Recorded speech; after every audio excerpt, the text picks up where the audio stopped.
certainly had success throwing the ball on this drive, and not as much running it as we just saw once again on that last play. Stopped after a very short gain. But I wouldn't abandon the run totally, because otherwise, pass rushers just tee off on your quarterback. It makes it very, very difficult for him in that situation. They'll look to throw for it on 3rd and 1. And he takes a shot on the release as this will be incomplete. They certainly did a nice job improvising there, extending the play, hoping someone would come open downfield, but they never did. So now they're going to send out the field goal unit to, as they say, fire away from long distance. So this will be spotted on the midfield logo. It's a 58-yard attempt. And I tell you what, he got it from 58. That had lots of leg behind it. That kick, by the way, Charles, a career long. Well, we did watch him in pregame, and he hit from this distance, so not a surprise. But there still is something exciting about it, carrying it over from practice and pregame to actually doing it in live action.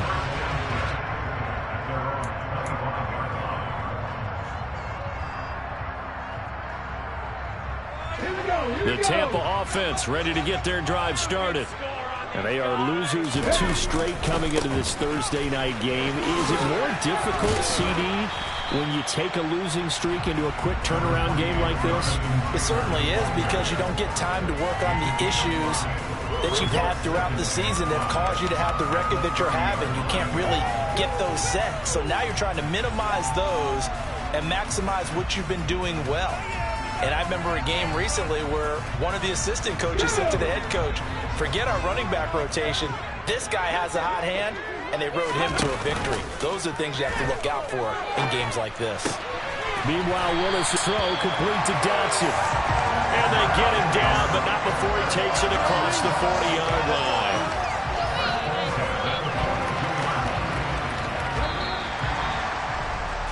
After 7-3 the score on EA Sports.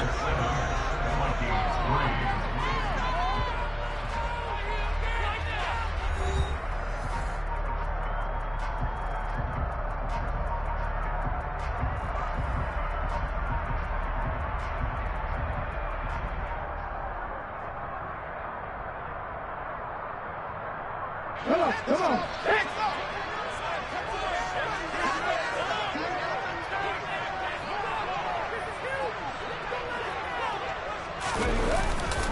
First and 10, Taylor now. Yeah, give him 4 yards there. It'll be 2nd and 6.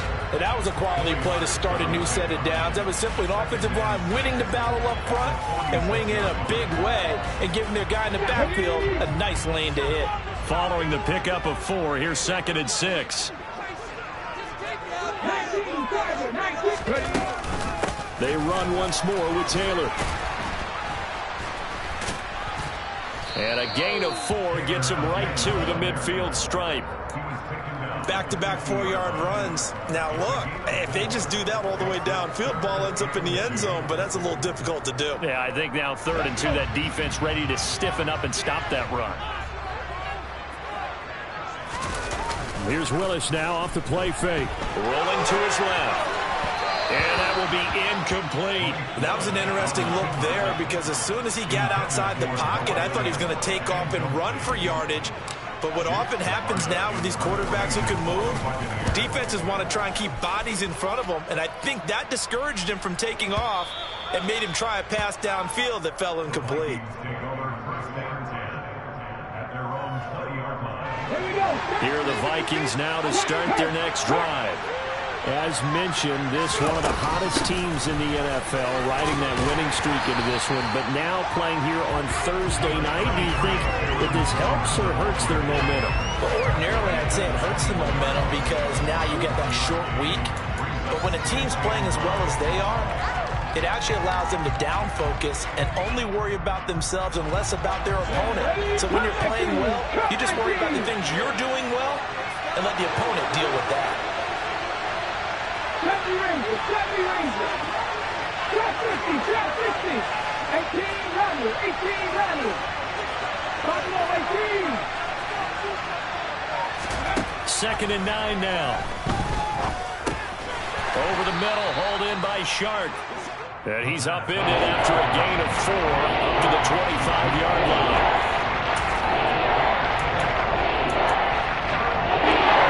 Only 5 on this play to move the sticks. 60 Bobcats, 60 Bobcats, 19 White. Mustang 19. They'll look to throw.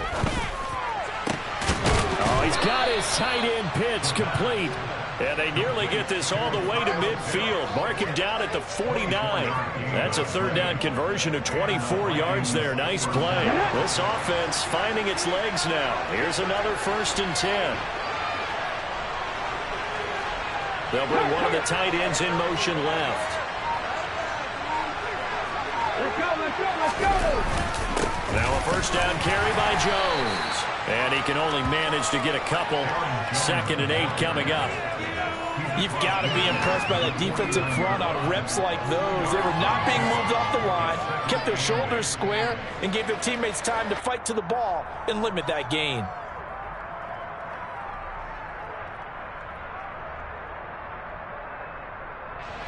The last run good for 2. Here's 2nd and 8.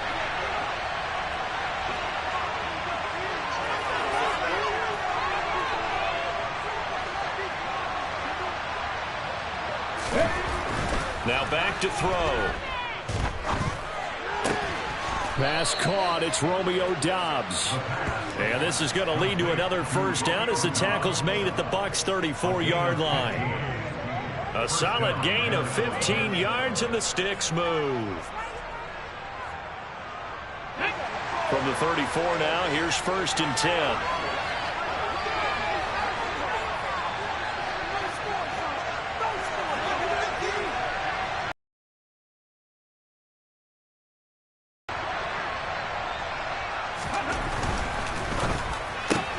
Completes it again to Doubs.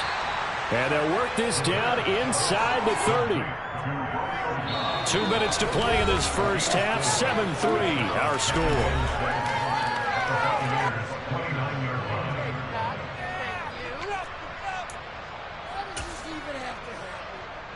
And they'll work from the 29 on 2nd and 6. Out of the gun. They'll look to throw. Oh, the ball comes out on the hit, but they'll say it's incomplete. There's an incompletion, and the struggles through the air continue because so far the lack of passing production has led to a lack of points. Back to throw again. And he'll be hit as he releases it, and that'll fall incomplete. This defense has certainly played well so far in this game, and the coverage has been tight on just about every throw. Forced a few here so far in this game, and now it brings up 4th down.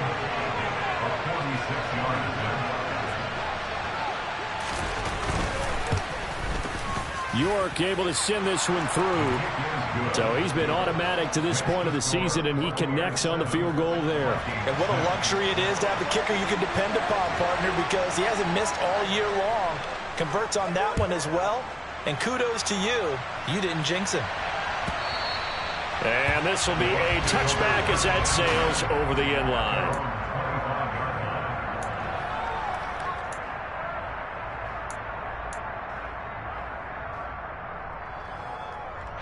The Bucs offense set to begin their next possession. As we eke closer and closer to intermission, Charles, remember last time out they punted. They would love to get points here, especially if this is going to be their final possession of the first half. Yeah, and this is what close games feel like because sometimes the pressure is a little bit higher on the team with the slight edge because they're trying to hold on to that, trying to increase it. Let's see how this one continues. I think he had to unload that one before he wanted to. He was right up in his grill. I think he was a dentist there without a license, don't you? Just not enough time for the play to develop. Just lucky it wasn't a fumble, really. They try to throw on 2nd down, but this one is incomplete. Feels like they're getting caught in between here because they had incompletions on 1st and 2nd down. Now you got to worry a little bit about the clock because you prefer not to give them another shot here in the first half. But if you don't pick up the 1st down, guess what? You're likely going to have to. So back-to-back incompletions, and that has them staring at a 3rd and 10. Third down, it's Willis. Open man is Taylor. He's got it. Touchdown. Jonathan Taylor with his second TD of the game, his 6th on the year, as his guys are able to extend their lead. Well, forget about the weapons out wide. He knows he's got another weapon in the backfield of the passing game, Charles, and he utilized him perfectly on that play. And the offense coordinator showed me something on that play, Brandon, because so often during a game, the cameras kind of look down at their play sheets, and you wonder if they're observing anything. He had something specific in mind, and he went to it, and it worked well. And here comes a return from the middle of the end zone. And only able to get this to the 19, so probably should have opted for the touchback. Here are the Vikings now to start their next drive. And Charles, we'll see what they can do here. Not a ton of time left, but enough certainly to get points out of this drive, and they need them right now because they're trailing. Yeah, this is exactly why you practice a 2-minute drill all through camp and at least one practice each week before a game. A minute left, more than enough time to string a few completions together, reach the end zone, and then make that walk back to the locker room just a little more animated. Creeping up on a minute to play in this first half. Meanwhile, the throw here is complete. They find some open field here. And he'll be taken down, but not before they reach the 50. Good work after the catch. Going to net him 23 and a first. From the midfield stripe, they'll look to throw.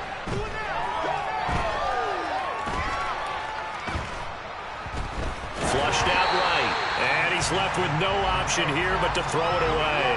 Well, the incompletion, yes, but maybe here not the worst thing in the world? No, not on 1st and 10. It actually gives them a chance to regroup, relax just a little bit. They huddle up, talk it over. Then they get a chance to continue their drive.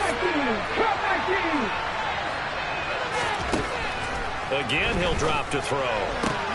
That's going to be caught by Pitts. The Vikings going to signal for the first of their timeouts, as the clock will stop with 20 seconds to go in the first half. And that was good protection there. No, that was great protection there because it allowed him to lock in on his receiver. Although I think he was looking for his tight end on the corner route all the way. Nice connection there for a really nice game.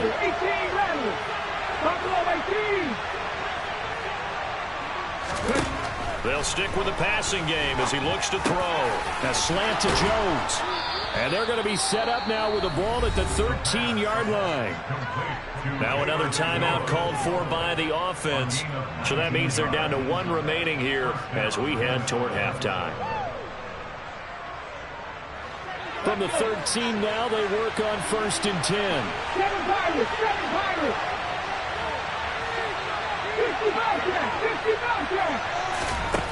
From the red zone now, they'll look to throw. Touchdown, Vikings! Kyle Pitts, as the first half is winding down. And the Vikings are able to cut into this lead in the final seconds of the first half.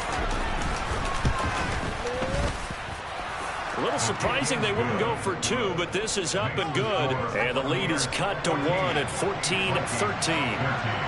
So not much time to speak of remaining in this first half as the kick's away.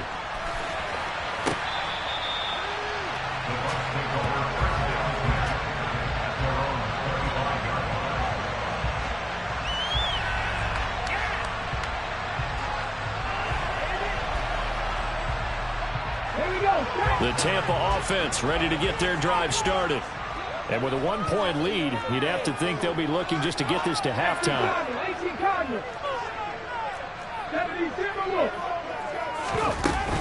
They'll indeed start on the ground to run that clock. And some room to run now. And he's going to be out of bounds right at midfield. 25 yards to pick up there, and also a first down. One thing that's great about watching him run, Charles, he doesn't hesitate. He got to the left side of his O-line and just went. So there's 2 ways to look at that. One, just absolutely unconcerned, just takes off and goes. But more the latter, I think, which is he has absolute confidence in the guys in front of him, the guys doing the blocking for him. He just takes it and goes with abandon. Last play of the half. Here's Willis. He's going to rifle one deep left side. Oh, he tries to force it in, and it's intercepted. Derek Stingley picks it, and he will be brought down on what will be the final play of this first half. So we've hit halftime here in Tampa with the Bucs out in front. As we toss it an hour or so east of here to Orlando, it's Jonathan Coachman with our EA Sports Halftime Report.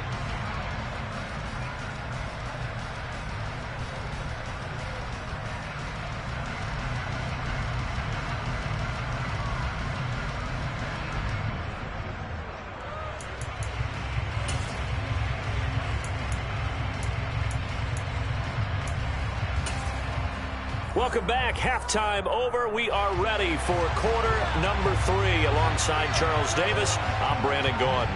Forecast calling for more of the same. The rain set to continue as we are underway in the second half. And we will not see a return to start the half, as this will be a touchback.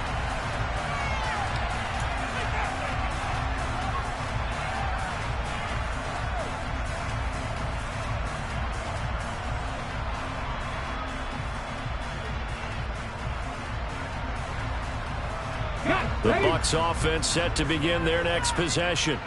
This offense set to begin the third quarter. And, Charles, if they had a checklist of things they wanted to accomplish in the first half, certainly at the top of that list would be having the lead, and they've got that here.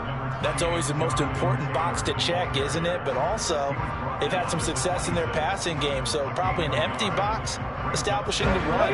They're on pace for fewer than 100 yards in this one, so now they want to make sure that they get that going so they truly have a control in this ball game. And he's free going down the left side. It's a foot race.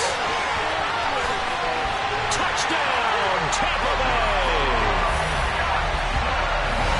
A nice throw there by the second-year quarterback. And I don't believe that was the kind of play he would have made as a rookie, because usually your rookie season is a continuation of your college days. A lot of one read, and if you don't have it, you just take off and go. Now he's settled in the pocket a little bit more, reading the field and getting to a second and sometimes third progression. That was a nice play. So they try to make it a two-score game with a conversion. It pays off. And they've looked at the situation, figured it out well. A two-score game in this situation, they've got to feel much better about where they are. Well, from deep in the end zone, he's going to bring this out. And the decision to bring it out, not a good one, as he's tackled at the 15. Here are the Vikings now to start their next drive. They make their second half debut here. Things are looking a little bit tougher now. You give up the points there, Charles, that touchdown drive on the other side. So now it's a two-score game here. Got to be careful. They certainly do, and I'm just wondering at halftime if those guys just looked into each other's eyes and realized what they've got to get done and come out a little bit more charged up, because they don't get some kind of points here. That next drive, that could make this a three-possession game. Here's a 2nd and 7. Caught on the right side by Jones. That catch puts him over 70 yards receiving now as he's got a first down.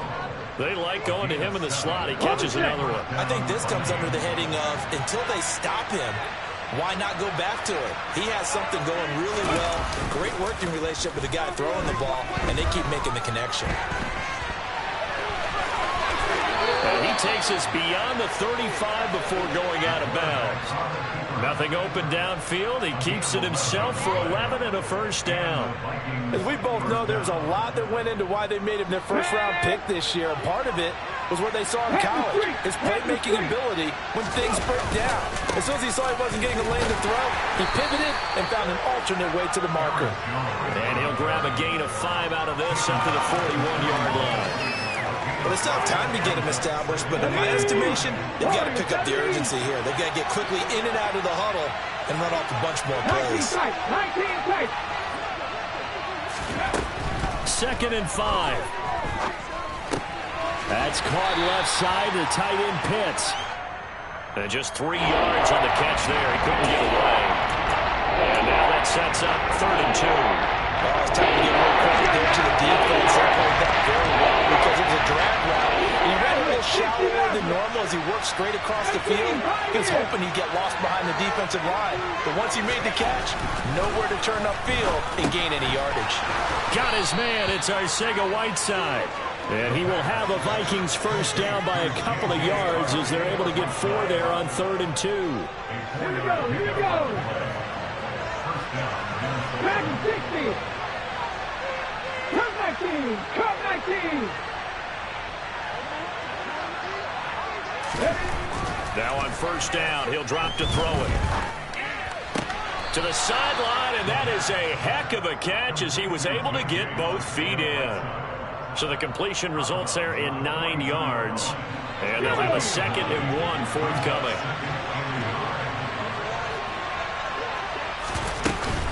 Up the middle, Jones.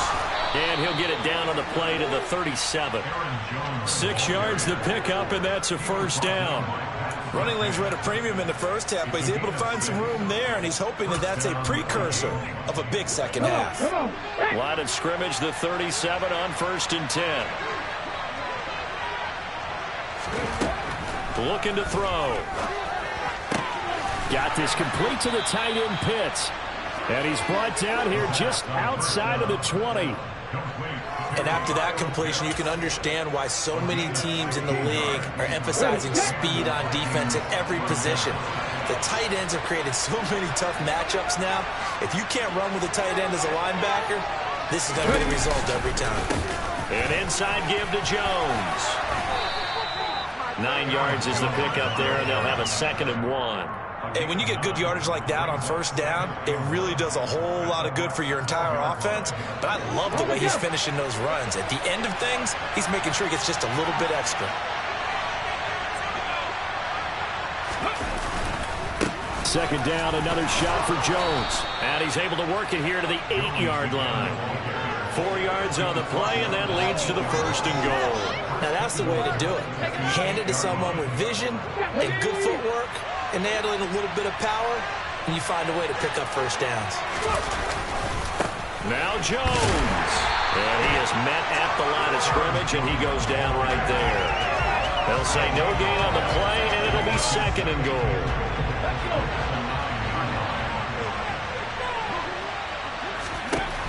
Now they'll switch it up here and look to throw.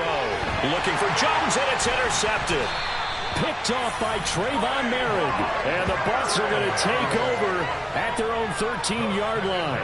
Those INTs all sting, but you throw one in the red zone, I think especially as a rookie, maybe it stings a little bit more. I think what you're saying is they don't all count the same, do they? Right? Interceptions in the red zone that you've given up points now, those are precious, so you have to learn from those and in a hurry. The Tampa offense ready to get their drive started.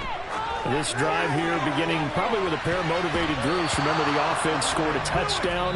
Their last time out, looking to repeat that. Charles's defense, they were very frustrated after giving up 6 the last time on the field.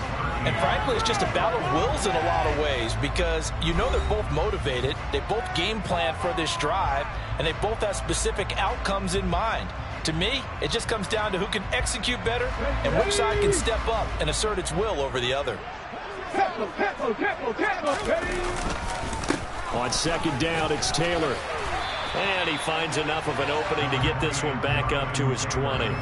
57 yards rushing for him now in the ball game. Brandon, I've got to think this offensive line has got some smiles on its faces. And I know it sounds crazy, but they practiced for this back in training camp. They knew they'd be in situations where there'd be extra defenders in the box coming after them, trying to keep them from locking down a game. Right now, they want to show the world they're up to the challenge. Here comes the Buccaneers punter now as he'll kick it away for the 2nd time. He steps into this one, and this is a rocket. This is taken at about the 14. And he'll take this across the 25 before going out of bounds. A solid punt, but also a nice return there of 14 yards. And it will be Vikings ball, 1st and 10. Here are the Vikings now to start their next drive. Their defense was able to force the punt. That's the good news. But this is still a 2-score game, and they need points on this drive and in a relatively quick manner. That one good for 10 yards. And that'll make it 2nd and a foot or so.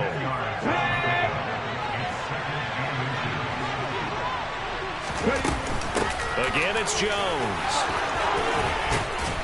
And good running there as he'll take this all the way up to midfield. 13 yards as the Vikings pick up the first down.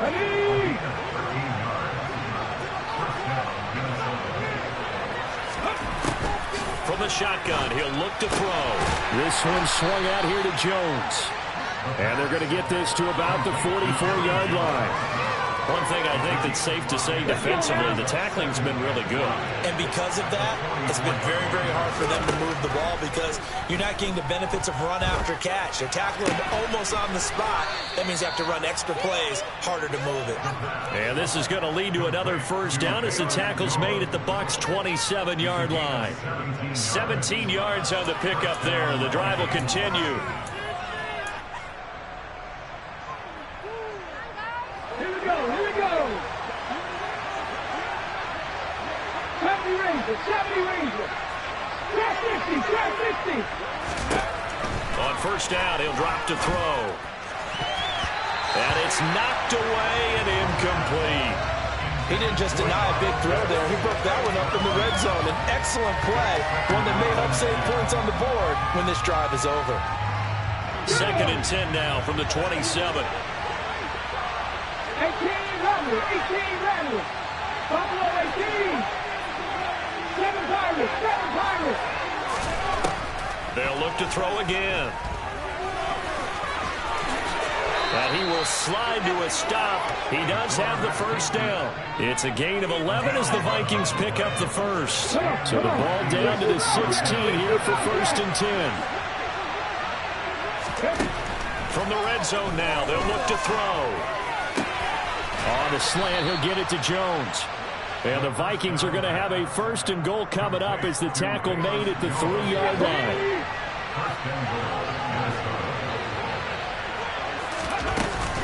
Jones going to be hit and met at the line of scrimmage. They get him down at the 3. No gain on the play that time, and it sets up 2nd and goal.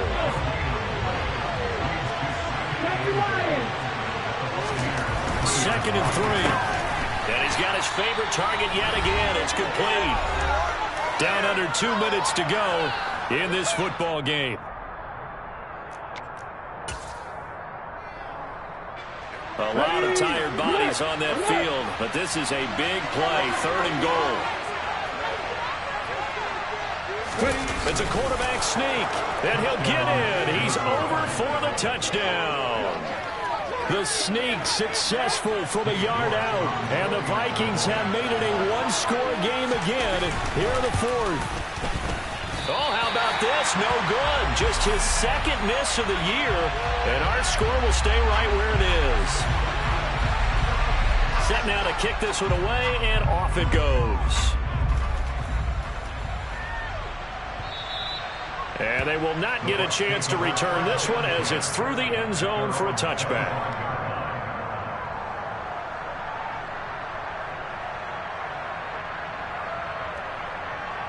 The Bucs offense set to begin their next possession. And this game not quite over yet. And we'll likely see them take all 3 timeouts defensively, so they can't just kneel this one out. They're going to have to try to run a few plays. You're exactly right. They've got to get a first down and make them use up all their timeouts in order to feel like they have this one in hand. Both teams working on short rest, but this has been one of the better Thursday night games we've seen as they come up here on 1st and 10. They go to the ground again with Taylor, and they're going to stop him right at the line of scrimmage. Just no. 2nd and 10. I know that speed is the hallmark of today's NFL game, but the key to good rushing defense is still having your linebackers set the edge. Another running situation on the doorstep as they come up 2nd and 10. Up the middle, here's Taylor. And they bring him to the ground just shy of midfield. 81 yards on the ground for him now as he has gotten better, really, as the night's gone on. Well, that's a carry they have to be satisfied with. And throughout this game, they've been satisfied with what he's given them. Whenever they've needed a big run, a first down, he's the guy they've turned to. And it doesn't matter what the defense thinks. They feel like they've got the confidence to keep handing it to him and keep picking up good yardage. And not a whole lot of room to operate there on the first down run. He gets maybe 3. The recipe's pretty simple, I think, right? You just give your superstar the ball, continue to feed him. Yeah, don't overthink this one, right? Make sure he's touching the football, but you're also counting on his intelligence in playing the game as well. If it's not there, don't force the run. Just make sure you hang on to the football and keep the clock ticking. It'll go down as a 2-yard loss, and it brings up a 3rd down. Sometimes that's a danger of putting that jumbo set out there. You just get a lot of bodies massed in one location. You could wind up with 18, 20, maybe even all 22 in the box, and there's nowhere to run the football. On 3rd down, here's Taylor. And good space to operate there as he takes this down inside the 35-yard line. What a ball game this was. What an atmosphere this was. And the home team getting the late touchdown, getting the victory, and now everybody in this building can file away with smiles on their faces. And what do real estate people tell us all the time? It's location, location, location. So being at home, that can be a big deal because remember, they were down to their final chance to retake the lead. That home field advantage, I think it helped fuel all what happened for them down the stretch. A huge win. So for the Buccaneers, it'll be a 500 start as the win gets them back to 2-2. And they'll get the weekend off now as they get a little extra time to prepare to face the Atlanta Falcons. Meanwhile, for the Vikings, the defeat is their first of the year as they drop to 3-1. And they'll be back home next week as they're set to take on the Carolina Panthers.